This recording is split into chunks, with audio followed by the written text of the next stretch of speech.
got done with that one fairly quickly. On to the next. This video I'm going to make a basic pasta dough, an egg dough.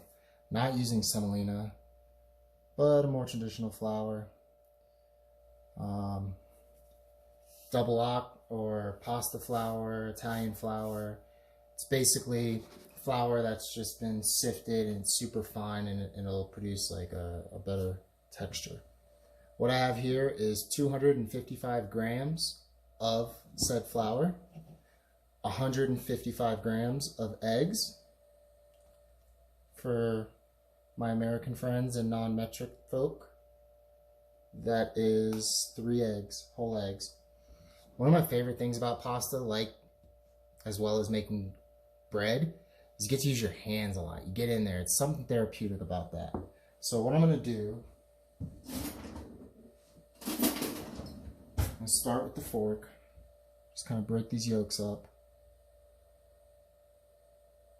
Kind of scramble them in this well that I made. Not a very deep well. But basically, you're going to start slowly incorporating the flour into the egg. When it gets to about this consistency, it's going to gunk up your fork. Might as well gunk up your hands. So I'm just literally moving my finger in a circle, and it's just picking up a little bit of the dough each time I go around, or a little bit of the flour each time I go around. And we're just going to start incorporating that into a dough.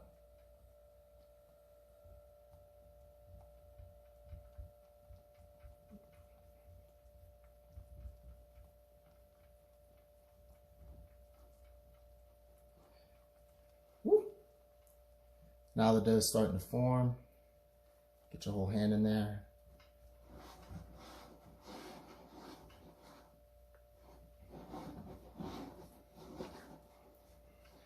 I'm using Michael Ruhlman's recipe from the book Ratio. One of the first books I purchased when I started getting serious about cooking. And it's helped me exponentially. Literally, the book breaks down basic recipes like pasta, bread dough, meringues, pie crust, a lot of things involving baking. And breaks it down into ratios. And what that did was it allowed me to no longer rely on already made recipes. I could take recipes that were proven and keep the same ratio that Michael uses in his books and create my own recipes, because it gives you the foundation and the science behind why the ratio works. So you no longer have to question, well, why do they do this? Why do they that? Well, this is needed for that, this is needed for this, and this is simply for flavor. Now, of course, when you substitute certain recipes, you got to be careful because of the moisture content in whatever you're substituting. But yeah, back to the pasta. So you're getting to this like really wet stage right here. Just gonna try and get this off. But you can see my dough itself is starting to come together. So I'm gonna get everything I can off my hands.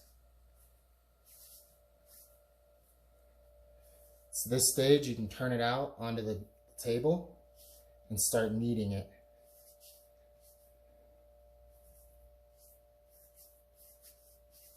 Okay.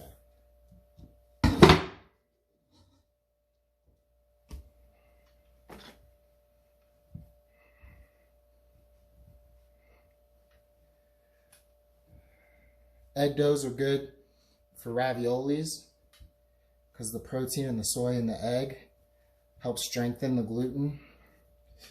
So you can really create a strong pasta that will uphold folding, filling, and a lot of work. All right.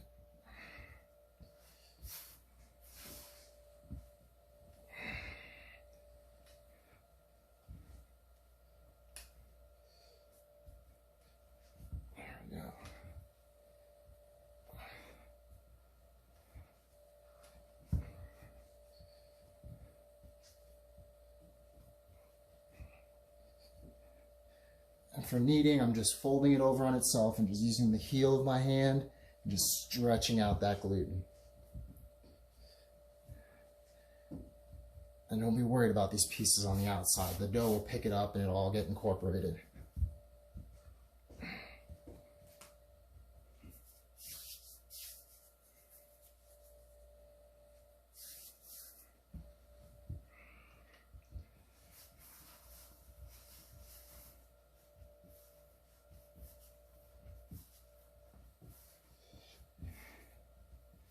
We're going to do this for a good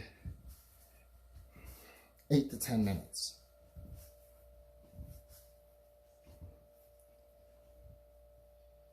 All right.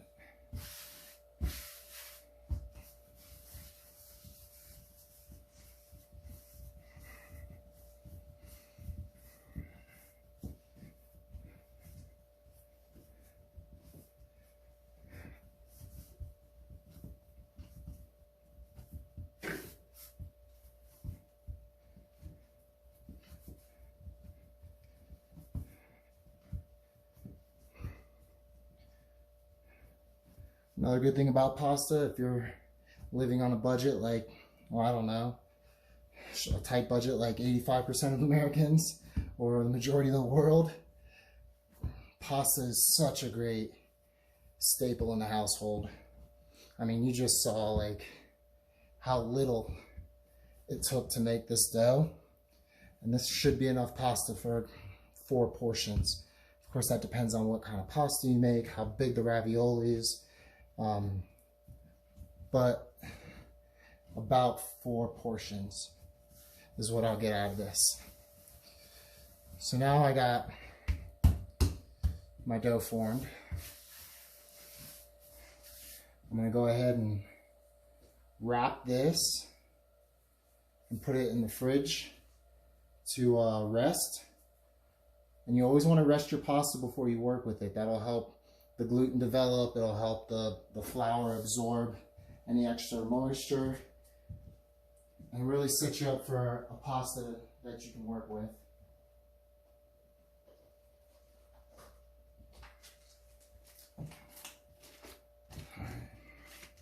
I don't have plastic wrap, so I'm going to use a baggie.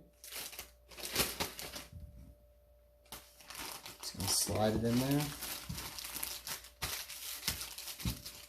Close it a good 90% and just work any excess air out.